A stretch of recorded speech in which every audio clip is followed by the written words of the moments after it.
All right, I guess there is no time like the present. Um, just checking in with the streaming team and mentors and anyone else who's running this fabulous event. Is there anything else I need to do or prepare or wait for before I get going?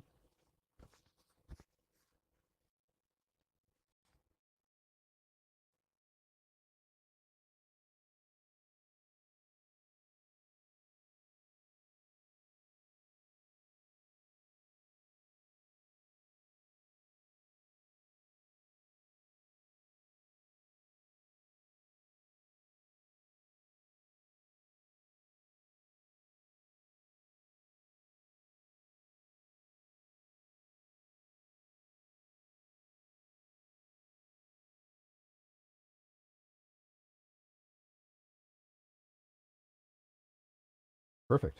All right. Um, I'm going to get started with the HUD and hopefully can coordinate all of my various devices here. Um, so let us see. Great. Okay. Thank you all very much for coming today. I'm certainly honored to be here presenting within the first few hours of the conference. It means I'll actually be able to more meaningfully participate in the rest of the great event now that the excitement of this first one is out of the way. In fact, the work I'll be presenting today was completed last academic year at this very time, and my students and I, one of whom I see in the audience, great to see you, Una Mikkel, um, uh, at last year's very inspiring event. And through that event, I've met an amazing group of educators here in the time since and highly influential on a lot of what I've done in the interim. Um, in the graduate program of Syracuse University School of Architecture, where I teach and am graduate chair, we have a core design studio course which introduces students to concepts of design futuring. What is design futuring, you ask? Well, it represents the applications of futures thinking to design. Then you're going to ask, what is futures thinking? Futures thinking is a well-established framework for crafting relevant and meaningful understandings of, well, the future. More precisely understood as simply that which we do not yet know. My presentation today will dive into the values of immersive world teaching for design futuring and the design of futures responsive, full-scale architectural environments. Futures thinking has been argued to have four stages of investigation, including first, kind of mapping a subject, identifying critical issues and trends, building scenarios to describe the potential futures of these issues and trends, and then developing potential use cases, or in the case of design, potential designed things that meaningfully engage these scenarios. Well, sidebar, these things that I'm talking about are, of course, appropriate to whatever design discipline is undertaking the work. In the case of architecture, we're looking specifically at designed architectural outcomes, most well recognized in the form of what we can call buildings. Now, why am I being so careful in my wording of this? In defining the limits of design disciplines, it's tricky sometimes, right? So is a mobile home size camper architecture or a product or a service or a vehicle? It's really all of some of each, right? And as is the case with so many things that we're tasked with designing today, really requiring multiple design perspectives that are ideally all at the table at the same time. So in our program, architectural research instructor and my design partner, Kathleen Brandt, has developed a research curriculum around these core futuring methods.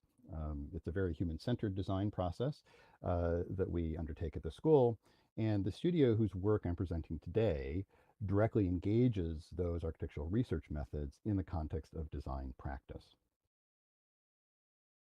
So I've been developing this design studio closely with Kathleen, as well as with my regular co-instructor, Amber Bartosh, since 2016. But in the spring of 2021, I had the opportunity to teach the studio alone, online, due to various COVID pandemic lockdowns and other staffing issues. So here I was alone teaching in the space that I've been developing collaboratively, and looking forward to building on that in this virtual world. Having taught and conducted research on immersive media teaching and collaboration environments, mostly with Kathleen since 2000, the opportunity to engage a spatially centered discipline like architecture online immediately brought me to consider immersive worlds like Second Life, not only as the locus of our studio, i.e. where we meet, rather than Zoom and sort of other forms, but a primary design featuring tool for actually building out scenarios and the architectures that respond to them. One of the core principles of our program's research coursework and this design studio is the creative leveraging and challenging of assumptions we have about the way architecture works, right? Like it's always been done this way. These are how things get put together. These are how clients get a response. These are ways we draw. And so questioning that fundamentally is an interesting challenge in a complex discipline like architecture. So architecture is complex, right? Professionally and contractually engaged with clients from early ideation of concepts to approval of literally the nuts and bolts used for the completion of a project, right? So we produce the core sketches, have the early conversations, and produce specifications that say, the order even of the assembly of those adhesives and bolts. As architects, we take the ultimate legal responsibility for all design decisions in a project, from their responsiveness to a client's needs and desires, to their successful communication to those realizing the project, i.e. the contractors and other disciplines that are out there doing the work, and ultimately to the final verification of their proper completion to make sure that everything was done according to plan. So in this process, architects are thus obligated to work with many experts in many fields to assemble relevant knowledge through research and present it in a holistic design representation through highly detailed documentation. Assumptions, thus, that are based on experience with this practice can be really valuable as they allow an architect to work effectively and with a degree of informed intuition across a wide range of expectations. But unquestioned assumptions, often those very much based on vast experiences, can also be highly problematic, right? As they presume, and thus often yield, a solution to something that may not yet be known based on things in the past, right? This is the way it's always been done, so we just keep doing it, right? So this studio is trying to challenge that and engage these 4 phases of futures research through our design process, correlating each of these to our own internal workflow, as I'll outline in a bit more detail shortly. Should go back to that previous slide to highlight one thing. This slide here, and I'm sorry I'm off script a bit, but this piece here is, looking at a core relationship between the difference of taking something for granted, an assumption, and attempting to ascertain by conjecture or probable reason, which is speculation. So they're very close, but it's an important distinction that I think we need to maintain, and the studio is really looking at carefully. So we take these featuring stages, translate them into the work, and I'll go through that in a little bit later, but still doing this kind of mapping or identifying of issues at the beginning, and then building scenarios and testing them out in the end, right? So we go through qualitative case research, role-playing, scenario building, and then ultimately to programming and design. So we do this in order to strategically speculate about the unknown, right? And designer Julian Bleecker, in a really great piece called Design Fiction, lays it out really beautifully. Is highlighted in the bottom quote here. He says, designs, which are all fiction, right, until they become realized, represent a corner of some speculative world where things are different from how we might imagine the future to be, right? So the future without this thing that we're about to design is one scenario, and then the future with this thing is another. And the way that we deal with this in the studio is to situate designs in context where it's painfully obvious that all we have are assumptions. That we must ground our assumptions in some informed understanding before proceeding with the design, right? And we use science fiction as our foundation, as our precedents, and we take realities that are not ours now as reality for the studio. But we stress to students that the methods we're teaching are intended explicitly to be transferable to many contexts, from impending climate crisis, material scarcity, and maybe if we think really outside the box, things like maybe global pandemics or international humanitarian crises, right? Things where there's a real need to say, we have no idea what's going to take place. How do we develop flexibility in our design response? So this audience in Second Life is likely to recognize most of these case studies. I know there's a strong correlation of Second Lifers and science fiction fans, and so including TV series like Star Trek, Doctor Who, Upload, Devs, Revolution, Westworld, and Black Mirror. In this case, we also reference some video games. Here you see Portal 2 and Niantic's AR game, Wizarding World of Harry Potter from a prior studio. Um, we select these, as I mentioned, as they present technological, cultural, or social issues that we can only either make assumptions about or speculate about, as we have absolutely no empirical evidence, empirical experience, right?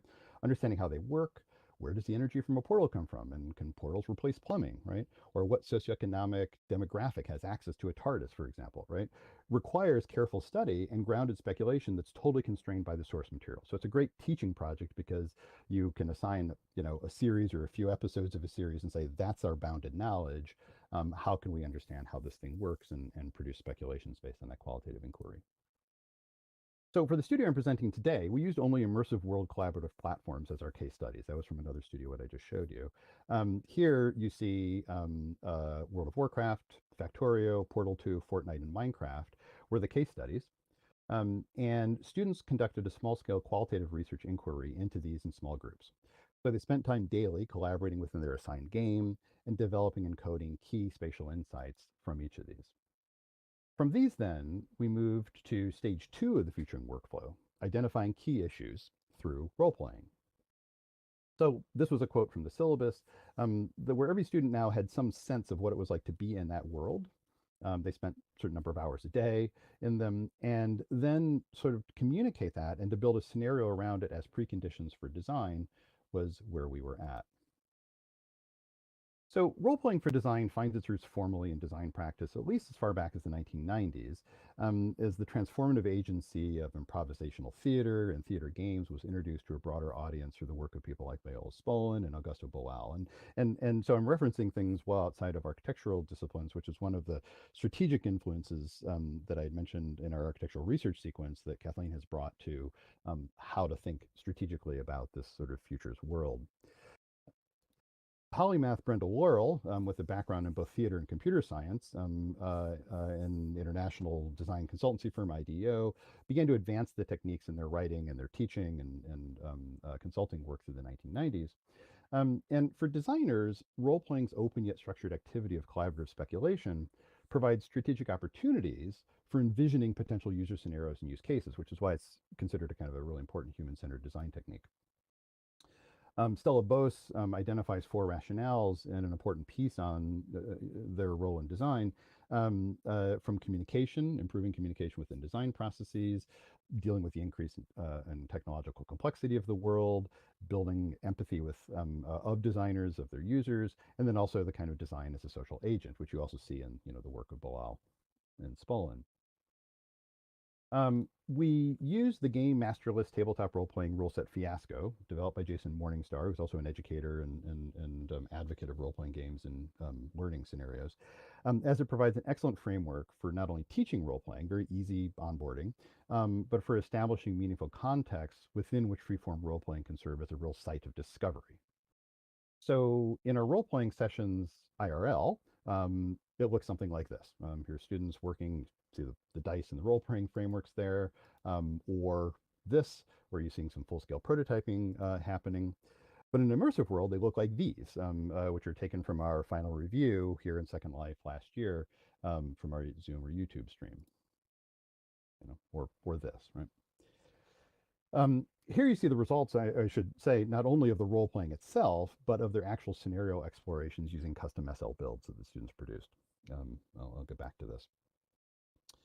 So when we had to move online to online teaching in the 2020-21 academic year, and I wanted to engage some spatialized collaboration platform for this, my most difficult decision was not which, what non-Zoom immersive platform to choose, not how to move a studio online. And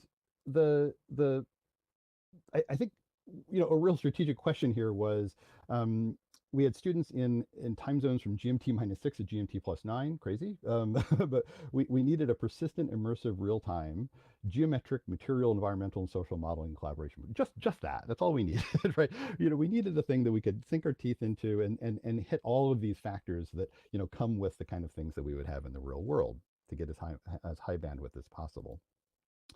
I could hardly presume that a group of 18 students like I had would have had any, let alone any consistent experiences in persistent immersive worlds. And while our case studies would introduce students to a select range of immersive platforms that I introduced earlier in the forms of these games, the opportunity to fuse learning environment with case study was hard to pass up, right? So we could be in the very thing that we're studying. It also helped affirm the value of one of the core research questions posed to the students. What agency do architects have in the metaverse and an immersive virtual world? So, I'm hitting a lot of birds with this one stone here. From a tool perspective, there are an increasing number of real-time and/or immersive modeling platforms in the architectural community. And before I go into a more detailed consideration of Second Life and virtual worlds more generally in terms of what we did, adding design tool into this mix, right? So now we're like, it's learning environment and case study and design tool. I want to look more closely at a concept, this thing I'm calling real-time situation modeling. Right? And I want to do so from an architectural point of view. The history of computational tools in architecture is a rich and fascinating one that, as with most histories of tools, is both informed by and heavily informs conventional design workflows. This informing and informed by conventional workflows reflects the so-called law of the instrument, right? If all you have is a hammer, everything looks like a nail, right?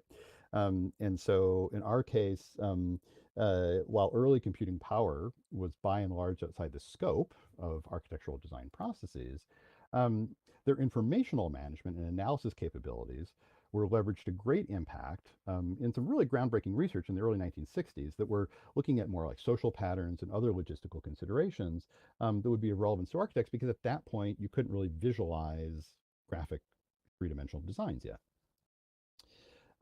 So applications allowing the real-time exploration of architectural form and geometry, core foci of architectural design, right?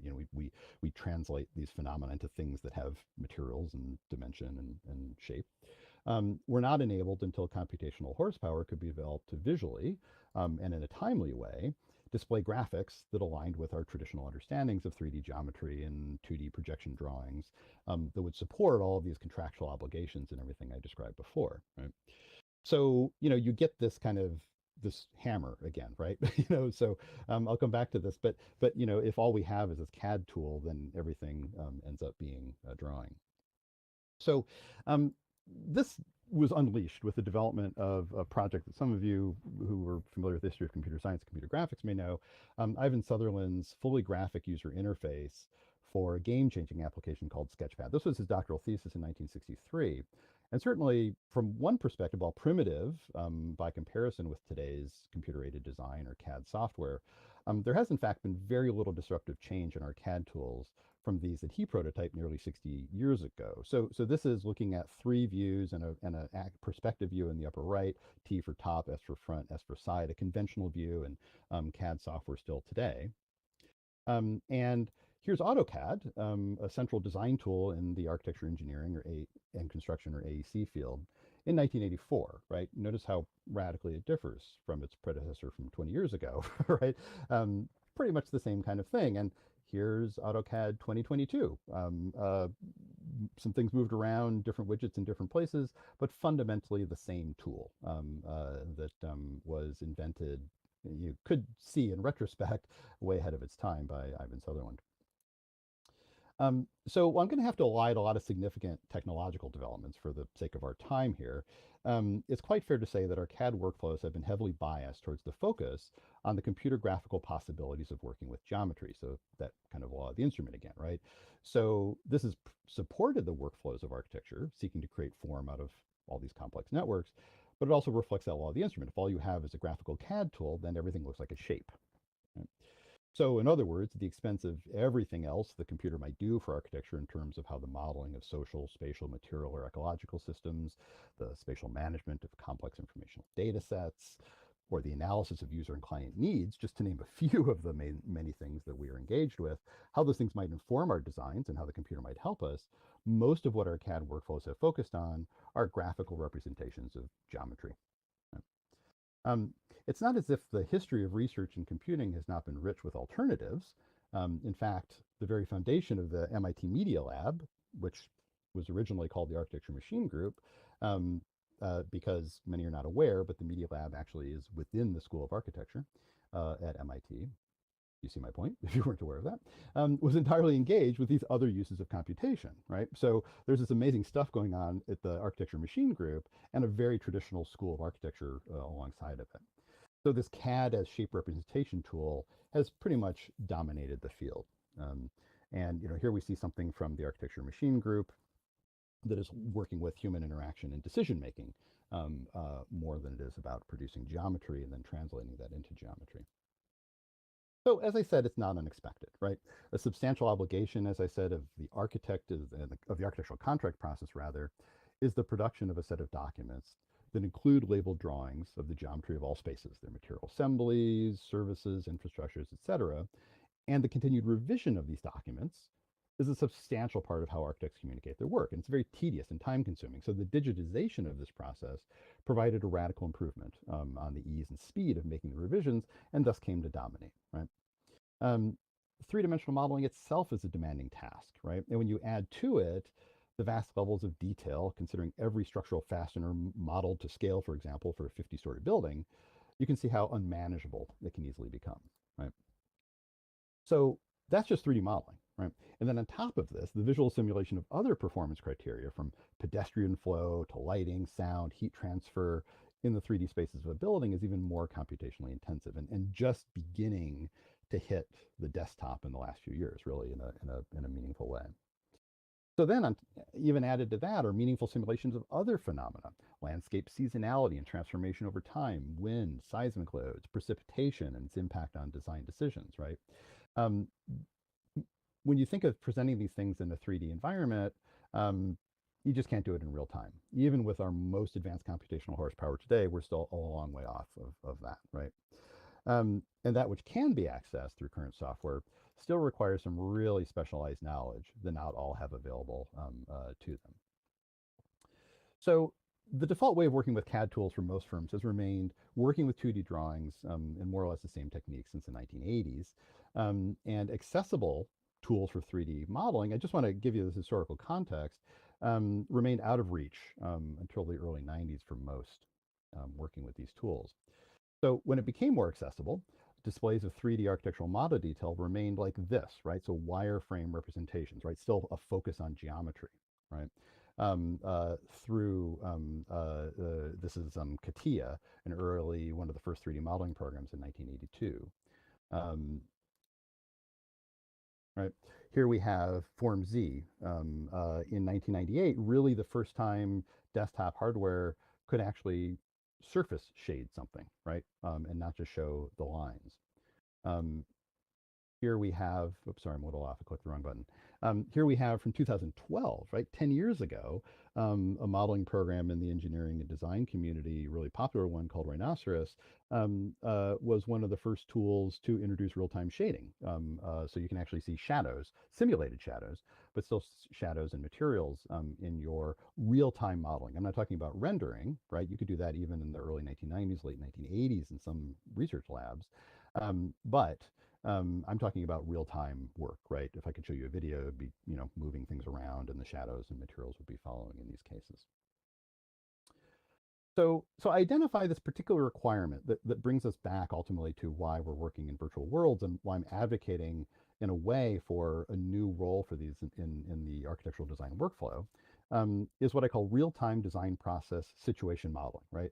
Working effectively and iteratively in producing and evaluating design ideas, not making some designs and then waiting 15 hours for a rendering, right? But the real-time feedback, that really increases the design process's computational demands. So a little sidebar here, of course, each of the historical milestones I mentioned above occurred at least 5, if not 10 years prior to the times I gave in commercially available console and PC gaming. But those visual effects in the vanguard of most video game and computer graphics are created in non-real-time workflows. It's pre-computed lighting and texturing, visual heuristics, tricks of the trade that emulate physics-based effects, right? Highly optimized single-purpose code written as close to the hardware layer as possible. Things that you can't have in that real-time design process situation modeling, right?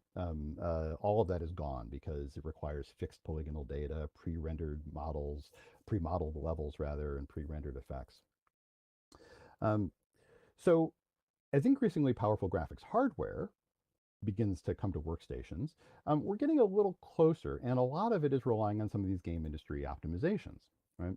So two projects, here I illustrate one of them, are bringing this closer to the design workflows, right? Here we see a program called Twinmotion, but two early projects in the late 1990s, the development of the well-known game engine Unreal, and the independent development of something called the Quest 3D real-time rendering engine, really began to bring these industry insider techniques to a broader audience.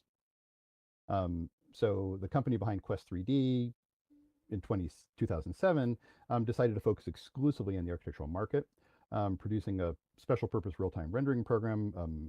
It's now called Lumion. And in 2014,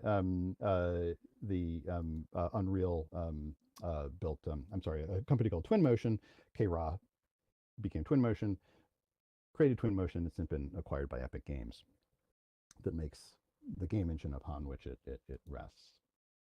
So here we see the real-time rendering interface of Twinmotion. You can see here, like there's frame rates, and I can drag and drop any of that stuff. And this is what my real-time workflow looks like. I can change the weather and all of that. These are rendering applications though, so we're still not quite in real time, right? They allow minimal to no geometric modeling. So the closest tools we have end up being the underlying game engine tools, right? And then those begin to fail on the immersive multi-user front. So, in many ways, I'm talking to the converted in terms of talking about the value of immersive worlds, but I'm also talking about them in the context of architectural design where they are about as foreign as you can imagine. So this idea of a user customizable virtual world was critical for thinking of how to get a new kind of discussion going in architecture. So I selected Second Life for reasons you're all familiar with, right? As a social learning space because of its longevity, its robustness, its user-generated, user-maintained ethos, and the fact that its communities are heavily invested in what they do. So the studio space, so the main kind of office and student workspace for design discussions and critiques is on the mainland, intentionally kind of embedded in the cultures of Second Life. I even picked a place on the original, not the original, but really close to. So it's the original continent in Benicia. And here we see it's Benicia and Sui Sun. The part on the right is a prototyping space. So I situated that to be part of whatever kind of urban, social, collective spirit remains in that original vision of Second Life, with the hope that when the students came in, they would meet earnest Second Lifers who didn't question the professional or educational value of immersive online platforms, like most of the architecture community does. Like, what are those, right? But rather, this is just life. This is a piece of things, right? The places in Second Life that we're all used to are very much part of our real lives. So our approach to the studio was to see Second Life as a studio learning environment and approach the development of these scenarios and designs that I talked about earlier as full-scale design build practices within this environment.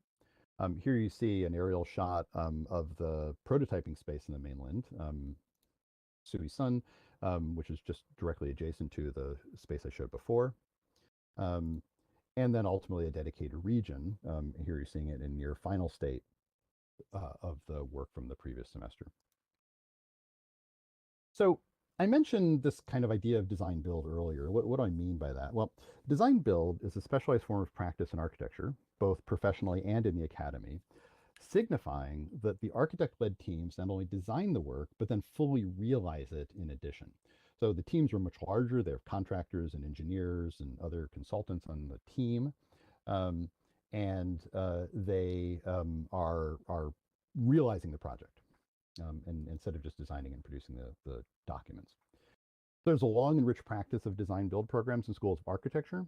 And among their core values as students is the ability to experience the rest of the line that's missing from my text, is the ability to experience the kind of full scale material assembly of what it means to realize a design, right? So working in our case at Avatar full scale in immersive worlds establishes this digital equivalence, right? That you're making your own spaces at a full humanoid scale around you with materials that you're crafting as you experience them, or you're experiencing them as you craft them, right? So you are putting something there, you're evaluating its lighting, you can walk into it, you can hear what it sounds like if somebody else walks into it, right? You know, I mean, all of those really important considerations. Thanks, Olive, for the time minder. I appreciate that. Here we are in the studio again. So we leverage the immersive world for design, especially in the context of this geographically distributed student body, because of its persistence and the way that the traces of change, via things like object ownership, et cetera, can be registered. Here you see some pretty conventional kind of standing meetings. So here we are at our datum region early on in the process, discussing where things would be and how we're going to work. Again, in this kind of full scale, we're design build. This is also what it feels like if we're doing a community sustainability project for, let's say, a rural community, going out to a field and discussing with the clients what the project might be like. So here you see again a work in progress discussion. We're modeling in these are regular discussions with the students.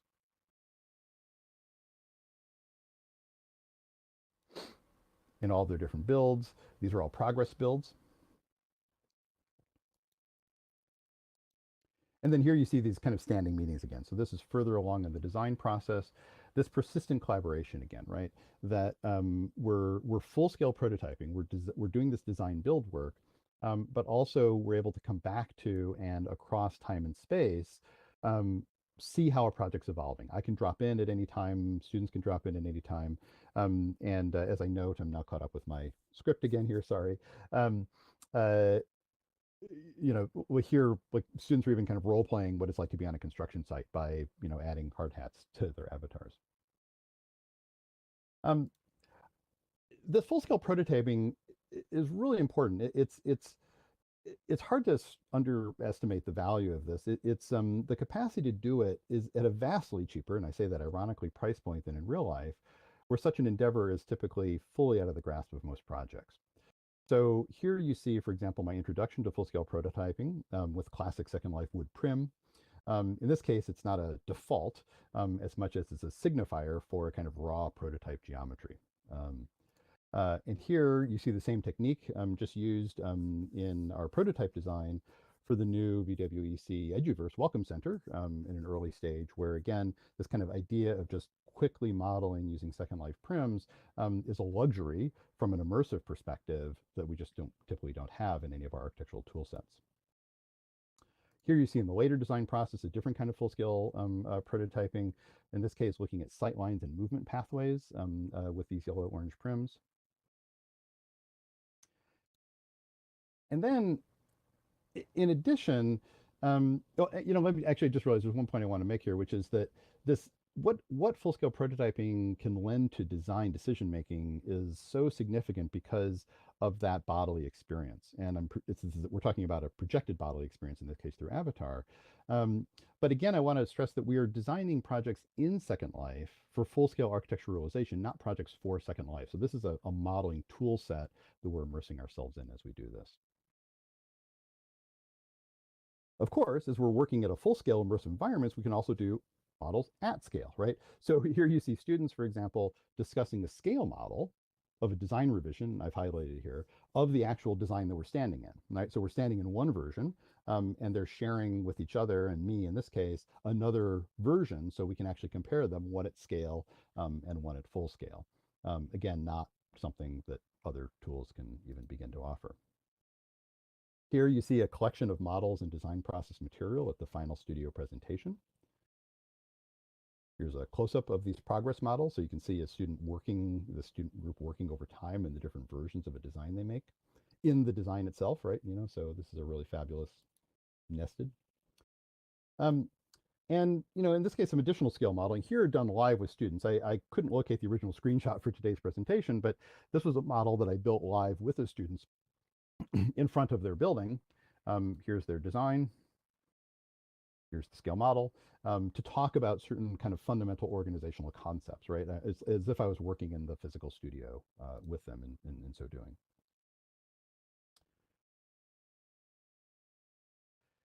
And before I conclude, I thought it'd be useful to show just one of the simple tools developed to assist with the asynchronous design critique. My first spelling typo of the presentation, I think. This asynchronous design critique, a kind of in-world sticky note. So here you can see it assigned in world. You can also see that I've resed one here next to me, just to my left, here on the ground in orange. It's an orange square in this case.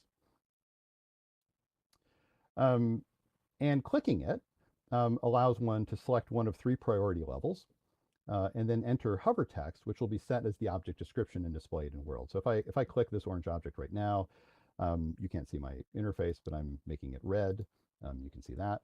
And I'm typing, "This is important to fix." And I click submit. And you would have to cam in on it because hover text isn't visible from that far away, but you can see that hover text appear there if you were to look at it.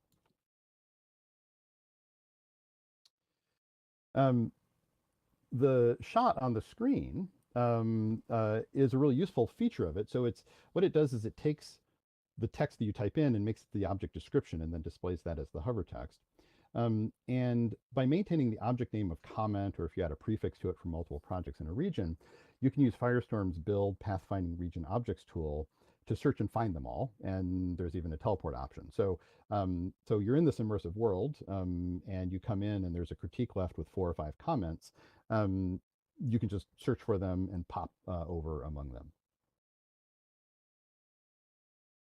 Here's an example with a few on a project, and you can see that region objects tool, although I know the text isn't clear enough in the resolution of the image, but I could select any one of those and click, teleport me to the object, so I could then go and understand what needed to be done.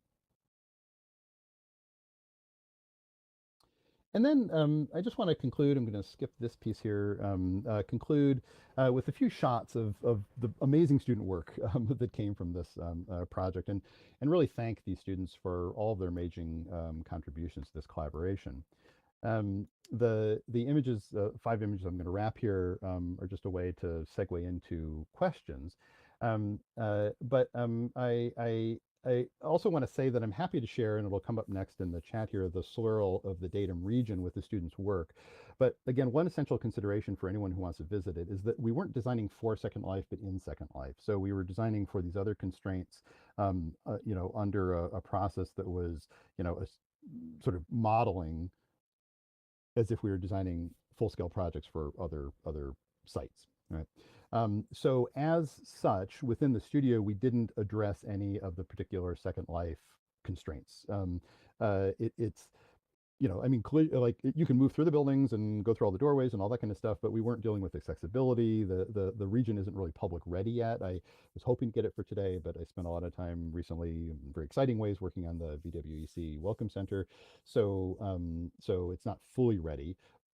Feel free to go, as you walk around, but just make sure that you are aware of that and your expectations are set appropriately. So here's the swirl.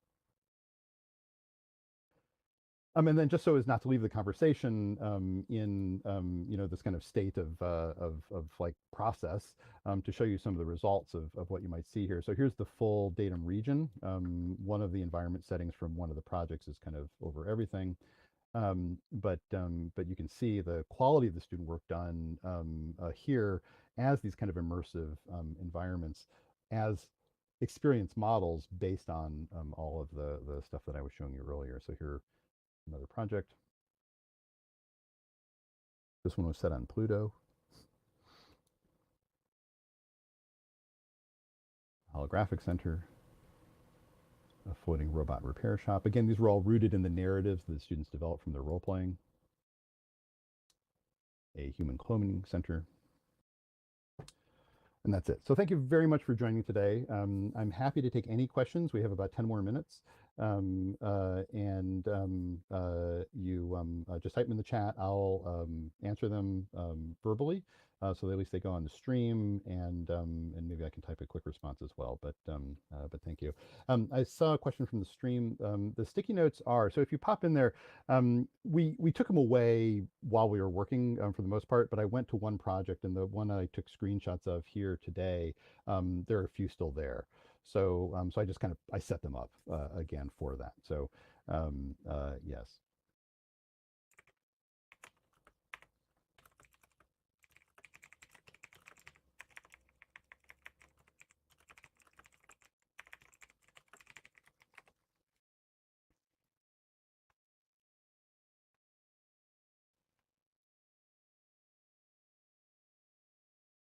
Great, thank you. Thank you.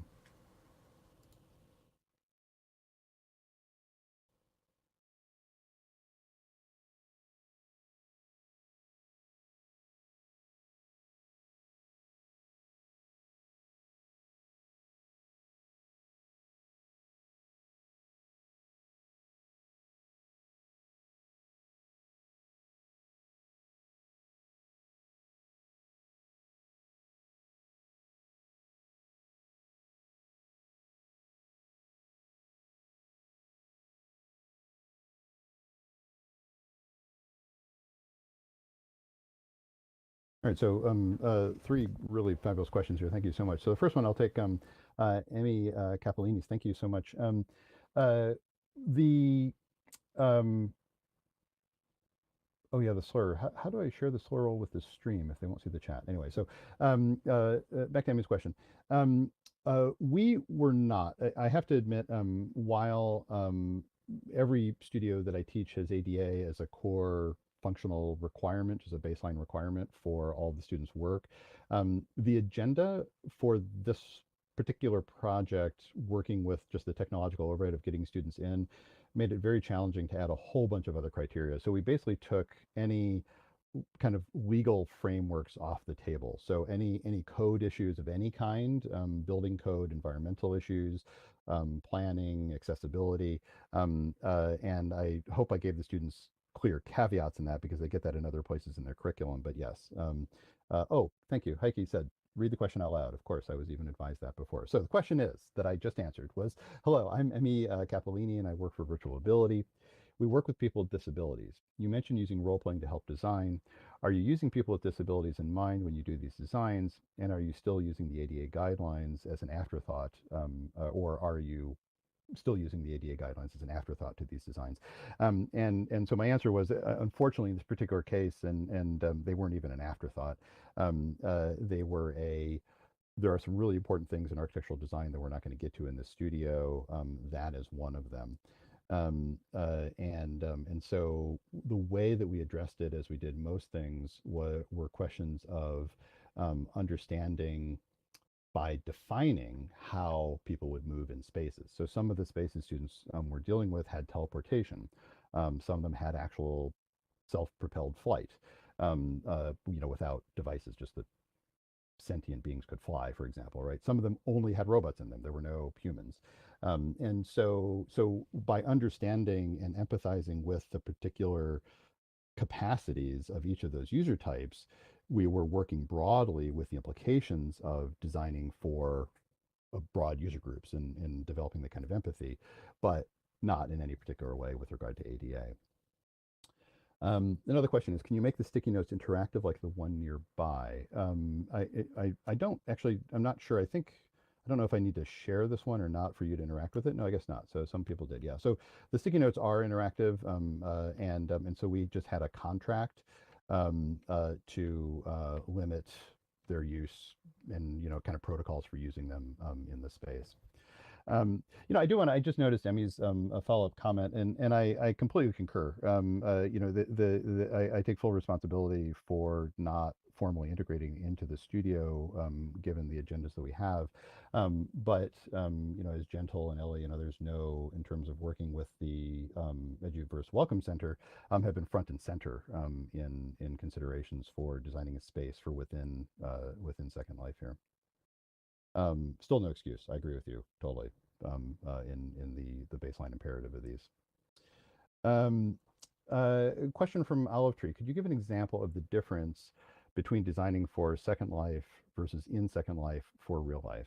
So a key example of this would be if I'm designing in Second Life. A really simple one is I have a physical constraint that is tied to the hover height of the default camera over the third person avatar. So we've all been there in Second Life if you've been to spaces that are really short. And you go in and the camera's like, all of a sudden you're like, at people's backs because it gets bumped down by default, or there's no collisions on in the ceiling space, so you're outside the roof and you can't see your avatar anymore, right? And so there's an artificial height, i.e. this lecture hall doesn't have a ceiling, right? That is an important consideration in Second Life, which, like if we're making spaces for typical human occupation in the physical world, we're going to be making ceiling heights based on a particular need or sensibility about space that has to do with that first person perspective. So if we were working in first person in Second Life, yes, we had a real clear sense of that, but that was very different than when we were working in the kind of Second Life space if we were designing for Second Life. Similarly, polygon optimization, right? There was a lot of streaming of or streamlining of polygons that have to happen in Second Life in order just to have kind of ease of use on a viewer. We had crisis moments at the end of the studio where, even though student workflows and architecture don't typically deal with polygon optimization because our tools don't require that, like they do in game and special effects and immersive world modeling. I'm going to turn that sound down there. But the where was I with that? And so we had, we hit the 20,000 prim max, and we had to get the 10,000 prim edition, and even then we hit the 30,000 prim max, right? So we had to kind of deal with that. And if you visit the region as well, that's a thing you'll notice. It's a very heavy and slow region because we were really dealing with polygon optimization. So there's a couple examples of how we would do those things differently. Next question. So the swirl. So it looks like it's already posted to the swirl. I see that. Star Magna. Question. I arrived late to the meeting. You might have already addressed, however, was wondering which building programs you were preferring to employ in Second Life. Yes, that's a really good question. So I wanted to integrate this with students' workflows. And so that was another interesting challenge in the process, which was that, as I say, CAD as a modeling paradigm is not particularly concerned with polygon optimization. It's also very holistic, right? When you want an architect to be thinking about the design of your building, you want them to be connecting all of the spaces and thinking fluidly about, well, here's a counter height of a certain height, and how does that align with the height of the dining room table in the next room, or the window that's on the other side of the room when you're sitting at the table, right? So you need to be doing all of this in one kind of fluid space. In one drawing, so you can send it to be fabricated and developed. That's very different than an asset-based workflow that is very common for virtual environments and games and that sort of thing. And so I had to adjust students and teach asset-based workflows just simply to work in Second Life. You can't import an entire building model in Second Life, as you know, certainly not at a level of architectural detail that we're used to working with. And so we used, and I relied on the students' use of the Rhino 3D modeling program, which is very mainstream in architecture workflows, particularly in the academy. So that they didn't have to relearn modeling tools, but there were some important transitions, right? So Rhino can export into the Collada format. So students were exporting in .dae files from Collada, and then we would work with them, and they might have to do some simple optimization. But I didn't teach any new software other than modeling in Second Life and bringing things into Second Life as well. I hope that answered your question, Star. And I think we might have time for just one more question if there's another one here. So we'll share it on the stream. I see there's a script that can be copied and saved to reread. Just wondering if you might be recording this and saving the slides for listening. Yes, it's being streamed on YouTube and will be. Oh yeah, I see that's been answered. Okay, perfect. Yeah, so Star ran the 3D. Perfect. Link to the stream. All right, great. Well, we are at time. I am certainly reachable. You have my contact information up there in world here.